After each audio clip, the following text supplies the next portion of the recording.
Um, we should have started 5 minutes ago, but there members. Bon, on aurait dû recommencer il y a quelques minutes déjà, mais je pense que les collègues étaient en pleine discussion et sont toujours en pleine discussion, donc nous les attendons toujours. Oui, je sais, mais si vous voulez qu'on commence, on le fait. On commence. Vous le voulez? D'accord. Si c'est ce que vous voulez, nous commençons. Et nous commençons par le point 20. Pétition de M. Antonuccio. Je vous en prie.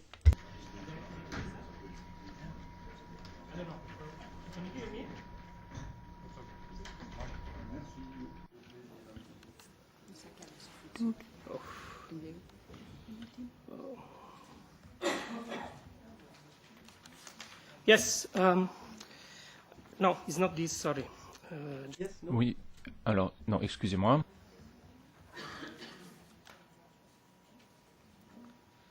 Okay. I will present a petition. Je vais présenter une pétition juste à l'appui de l'affaire concernant mes deux filles. Juste une brève mise à jour depuis le 17 octobre. Je vais me contenter de présenter les évolutions au jour le jour. Tout est documenté, mais je dispose d'un temps très limité, donc je ne peux pas vous présenter tous les documents. Cependant, je peux fournir aux membres de la commission toutes les preuves nécessaires. Alors malheureusement, cela ne s'affiche pas. Le problème, c'est que je n'ai pas la liberté de voir mes filles depuis le 13 mai 2008. Le 30 mai 2008. Depuis la dernière date en cette commission, au 17 octobre, je n'ai reçu que 3 communications des autorités nationales danoises. Il s'agit de 3 demandes de paiement que j'ai honorées, de pension alimentaire, donc, et je n'ai rien reçu d'autre, absolument rien. Donc, je n'ai pas de contact direct avec mes filles, je n'ai qu'un droit de visite. Et mais en réalité, je ne peux pas me rendre au Danemark pour leur rendre visite. Parce que tous mes contacts sont gérés par la mère de mes filles. Et lorsque j'ai demandé une enquête dans cette affaire, il y a longtemps, la réponse consistait à dire que l'enquêteur n'était pas suffisamment qualifié pour se pencher sur l'affaire me concernant. Donc, le temps très court dont je dispose m'amène à vous dire que vous devriez vraiment vous pencher sur... En fait, il y a quelque chose qui est commun à mon affaire et à celle d'autres pétitionnaires, des autres pétitionnaires. C'est la rupture de la continuité de contact entre les parents et leurs enfants. Il est par ailleurs très bien connu que lorsqu'il y a rupture du contact entre un parent et un enfant, notamment si l'enfant est âgé de moins de 10 ans, il est ensuite très difficile, voire impossible, de maintenir des contacts normaux à l'avenir.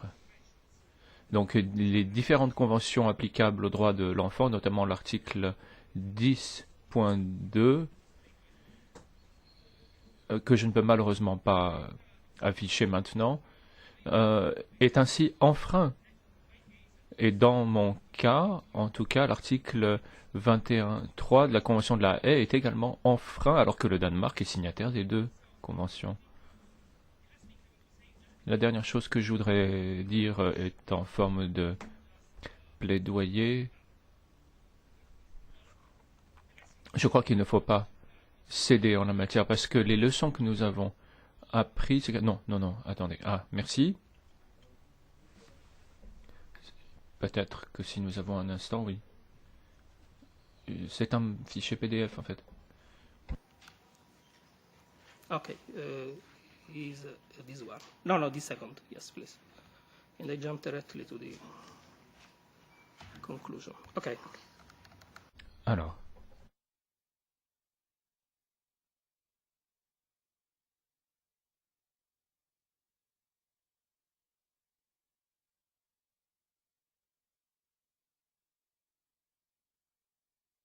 Bon, excusez-moi, tant pis.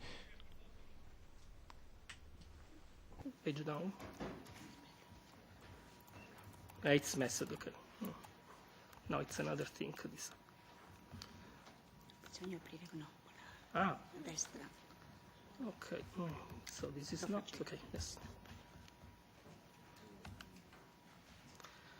I'm sorry about that, but Is this one? should have been, no, the second one. Okay, let's go directly here. Sorry. Beh, con la destra. This, yes, okay. No, this one, the last one, please. And open, okay. Okay, thanks. Vada con questo. Okay, and with that, so Merci. Donc, je vous rappelle l'article 10.2 de la Convention des Nations Unies sur les droits de l'enfant, à savoir un enfant dont les parents résident dans des États différents doit avoir le droit de conserver un contact régulier avec, etc., etc. Alors, donc, en substance, ce que je souhaite dire, c'est que nos enfants seront les Européens de demain. Si ces violations répétées de droits de l'homme fondamentaux sont tolérées en Europe, je ne vois vraiment pas quelle sorte de citoyens européens nous allons voir grandir demain et aujourd'hui. Merci. You represent 2 other petitions. Vous représentez 2 autres pétitionnaires, n'est-ce pas? Oui, c'est bien le cas. Est-ce que vous pourriez, dans ce cas... Oui. Et qui sera le suivant? Ce sera Fabrizio Infante. Oui, Fabrizio Infante, d'accord. Très bien. Fabrizio, je vais donc parler de son cas. Il n'a pas le droit de visite pour sa fille Martina Infante. Donc, à ce jour, je n'ai aucun contact avec ma fille Martina Infante. Aucune institution ni autorité ne m'a jamais fourni des nouvelles de ma fille. Depuis près de 11 ans, je n'ai aucune nouvelle d'elle ni la concernant. C'est une conduite inacceptable envers un père et sa fille.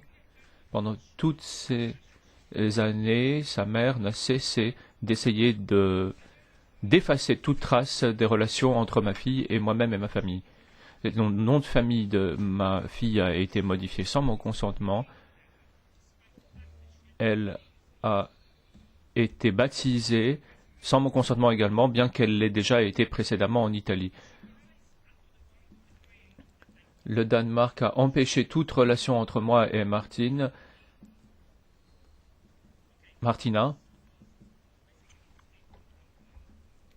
C'était en fait la déclaration de Fabrizio. sure. So here is the statement of Ken Kuba. Et voici l'autre déclaration. Chers membres du comité des pétitions, le 12 décembre 2013, j'ai appris que le gouvernement danois avait mis sur écoute secrètement mes conversations téléphoniques, avait lu mes emails privés, examiné mes comptes en banque et avait peut-être violé encore d'autres de mes droits humains restants à la sphère privée. Je me suis vu dire que le gouvernement danois avait procédé à des mesures de surveillance similaires concernant d'autres pétitionnaires devant notre commission. Un camarade pétitionnaire a vu des preuves de ce type de surveillance de ses propres yeux, par exemple des transcriptions de conversations téléphoniques, des ordonnances contraignantes, etc. Le secrétariat dispose des détails concernant ces documents et au sujet de leur localisation.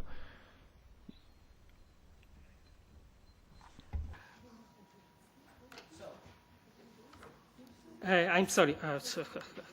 Excusez-moi. Well, we'll be back. Yes, thanks. Okay. I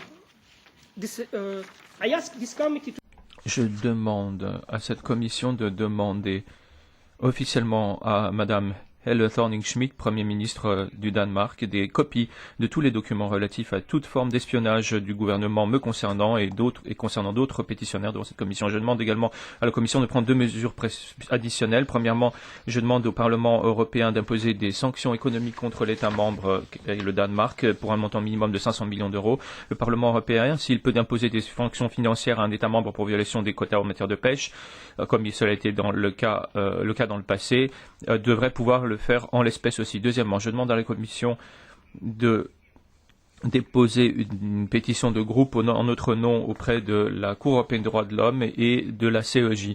Et je serai heureux de coopérer avec l'équipe juridique de la Commission en la matière. Le secrétariat dispose des documents à l'appui. Ne vous méprenez pas, nos pétitions ne concernent pas simplement des droits de garde individuels, comme le gouvernement danois voudrait vous le faire croire. Non, nos pétitions concernent un schéma de corruption et de discrimination constaté au sein des autorités danoises qui traverse l'ensemble des affaires nous concernant. Par exemple, les représentants du gouvernement mentent de façon ouverte et répétée. Ils nous mentent, ils obtiennent des décisions de justice en leur faveur, ils ignorent les éléments de preuve manifestes dans nos affaires, ils choisissent de ne pas appliquer la loi lorsqu'elle nous est favorable, ils n'appliquent la loi que lorsqu'elle est favorable aux parents danois, ils intimident tout avocat danois qui s'engage à nos côtés, ils utilisent la force policière pour nous menacer et nous harceler. Ils emprisonnent les mères étrangères pour les réduire au silence. Ils nous espionnent parce que nous avons osé nous présenter devant votre commission. Je voudrais vous remercier, Président Mazzoni, ainsi que l'ensemble de la Commission pour le soutien et d'avoir entendu nos pétitions. Nous vous prions instamment de bien vouloir faire suivre